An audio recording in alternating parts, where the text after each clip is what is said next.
Hey, let's talk about WitchTok. WitchTok is a genre of TikToks that follow the shenanigans of many a witch or a warlock. The concept of magic has always existed, but it's never been truly proven to the wider public. Thankfully, we live in the age of technology, the age of the internet. So now we have definitive proof the witches don't exist. I decided to dive into the WitchTok genre for the fun of it, and it's been quite a dive, and I'd like you to join me. Fair warning, before I dive deep into the meat and bones of the topic, I would like to warn you, if you believe in the occult, witchcraft, or any kind of supernatural thing, I'm sorry, I'm just gonna make fun of it. Now, if you don't want your beliefs ridiculed, I highly suggest you don't watch the video.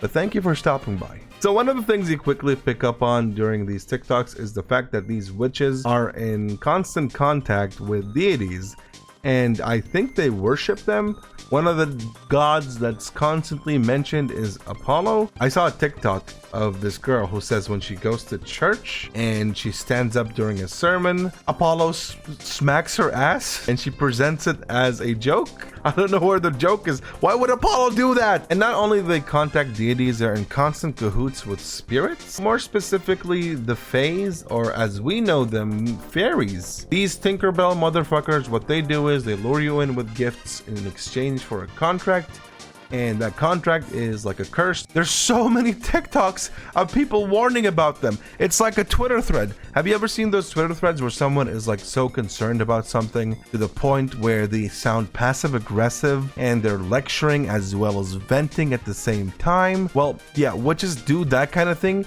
in video form, but it's about fairies rather than racial injustice. I feel like the most concerning part about all this, as someone who doesn't believe in it, is that people are either lying or they're very delusional, and they're sort of reinforcing that delusion for each other, which can't be something good. No one should go through imaginary ass slapping, especially not in church. Speaking about delusions, there are people who go outside and pretend like they can control the weather. I've seen a few TikToks where these people would go outside and they would feel the wind blowing into their face and they'd smile widely and say like, "Oh my God, I can't believe I made this happen." You didn't! You didn't make this happen, okay? It's just the wind! It's just the wind! You're not an airbender! Apparently, according to WitchTok, we've all been reincarnated from a past life, which is pretty cool if you think about it, until you realize people do it just to come up with traumatic backstories about themselves. Like, a video can start with this normal looking person just chilling out on their bed, and suddenly a wall of text would show up that would like describe the worst life ever. One person was smiling ear to ear as they were relaying the story of how they were eaten alive in one of their past lives. Why were you smiling about that? It's honestly concerning the level of fan fiction these people put out into the world about themselves. Now, if I were 13, I would have loved those stories. There's so much angst. So much angst to consume into my teenage brain. And this is the worst part. They drag other people into it. Like they would just find someone and be like, "Hey, I know you from a past life." Just spring it on a person. Like you can be just chilling out with a witch and she would turn to you and be like, "You and me, we died tragically in a fire, holding hands." So strange. I don't get it. When I was diving into the topic, I was waiting for this like cataclysmic event to occur, and I stumbled upon the biggest event that happened in WitchTok history. I'm talking about Avengers Infinity War type event. Okay, where everyone came together and started talking about one topic, and that is when a bunch of witches hexed the moon. Yes, you heard me right. A bunch of witches hexed the moon. Don't know what that means? Neither did I. I had to Google what it meant. So apparently hexing means you send out negative energy or a curse to someone. And like Obi-Wan Kenobi in Star Wars, all the witches felt a disturbance in the force. Apparently witches get most of their powers from the moon and from the deities on the moon, such as the pervert Apollo. So hexing the moon is just a big no-no. But I needed more information. I found this thread, and it is the funniest Twitter thread I've ever read in my life. I'll provide a link below since I can't read all of it right now. That would be redundant. I would like you to read it. I promise you it's hilarious. I will highlight one small part of it, which I found to be so ridiculous I had to talk about it. There's one part where they share a screenshot that is of a Discord investigation where people are taking this so seriously. And one person is like, it's crazy how people think this is okay and they can get away with it. And they get a clapping emoji reaction on Discord. Anyways, tonight I'm gonna be staring violently at the moon. Let's talk about the worst part of WitchTok. At least to me, it's the worst part of WitchTok. Let's talk about the Etsy scam, or what I like to call the Etsy curse. See, I can be cute too. A lot of these witches seem to make content just to promote their Etsy stores, which on principle, I don't have a problem with. If you have a hobby and you can make a quick buck out of it, do it. But I think in this instance, it's a bit scummy. Let me give you an example. Some people like to sell these things called anti-anxiety jars or amulets that ward off evil and bad intentions. I think the target demographic for those kind of objects are people who have anxiety and are constantly worried of people putting a spell on them or sending bad intentions or whatever towards them.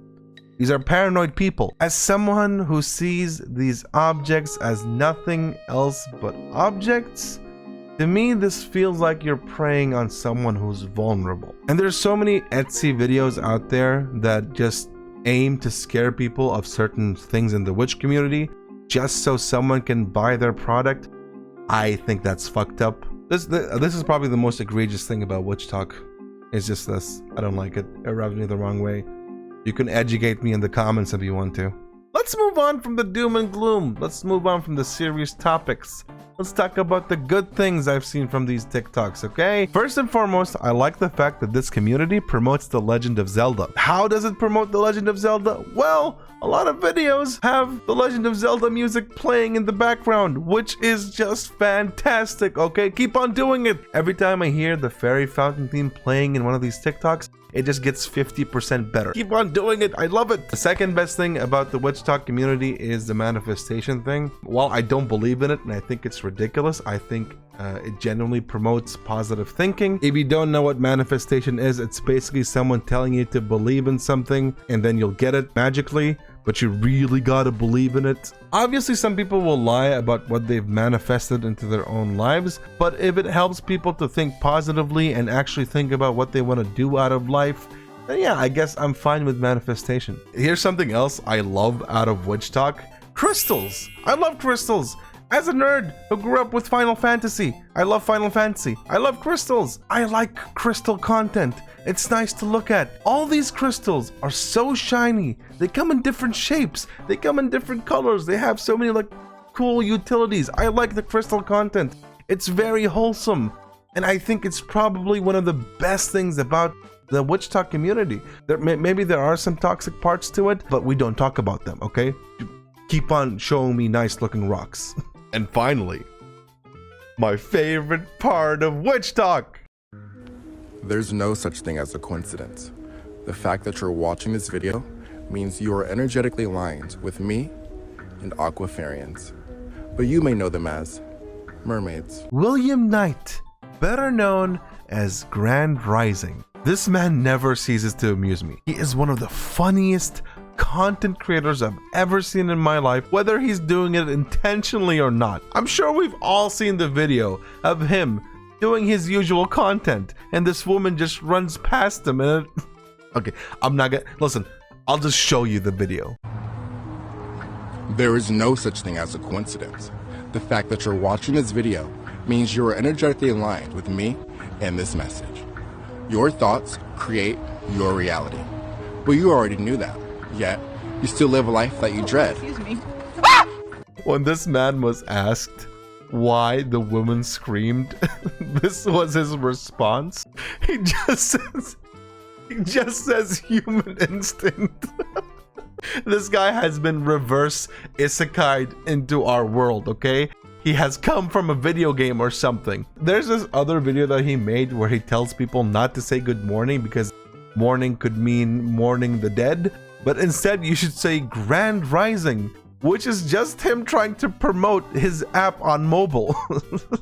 The application is just like daily advice, but he's really trying to promote it. You can watch 100 videos of this man and none of them would make sense. And I think that is the biggest appeal of it all. Now, I wish most of his content was just like absurd and funny, but I gotta warn you about this guy, just like a real actual warning. See, when you do a deep dive of someone's content, you're bound to find something shady or strange. And I found something about this guy. He's into a lot of conspiracies. A lot of conspiracies. Now, at first glance, they could be fine. The mermaid conspiracy about Atlantis existing and mermaids being real. Sure. Okay, fine. Believe in that. But there are some that he dabbles in that are not good. I'm talking about the Hollywood elites conspiracy. Now, he just touches upon it on a surface level. He doesn't dive deep into that conspiracy. But if you dive deep into that conspiracy, it gets pretty anti-Semitic. Pretty fast. Actually, really fast. This guy could be a gateway to some really bad ideas. Consume his content responsibly because he is not responsible. And I think this brings me to my final conclusion about WitchTok and any kind of content in general. You should consume it responsibly. Even WitchTok, which is like 90% inoffensive. And yeah, that's pretty much all my thoughts about WitchTok. I'm gonna manifest that you subscribe to my channel right now and hit the notification bell. Come on, please. I'm manifesting. You gotta do it.